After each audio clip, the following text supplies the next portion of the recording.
7 মাস নাহিদ সরকারের থেকে কেন এই আওয়ামী লীগ নিষিদ্ধের দাবিতে পদক্ষেপ নিল না?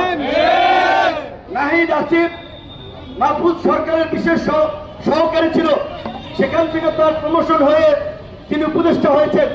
তারা 3 জন ছাত্র উপদেষ্টা যদি প্রধান উপদেষ্টা এবং উপদেষ্টা পরিষদের মিটিংয়ে বলতো, মাননীয় প্রধান উপদেষ্টা এবং উপদেষ্টা মন্ডলীর সদস্যরা আমাদের ভাইয়েরা যে রক্ত এবং প্রাণের বিনিময়ে যে আন্দোলন সংগ্রাম সফল করেছে, এই আন্দোলনের ফসল হচ্ছে অন্তর্বর্তীকালীন সরকার।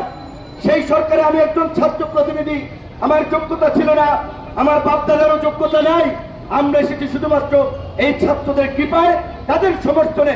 তাদের দাবি হচ্ছে ফ্যাসিবাদকে চিরতরে নির্মূল করে নতুন রাজনৈতিক বন্দোবস্ত প্রতিষ্ঠা করা। আপনি প্রধান উপদেষ্টা, প্রথম সিদ্ধান্ত ফ্যাসিবাদকে নিষিদ্ধ করুন।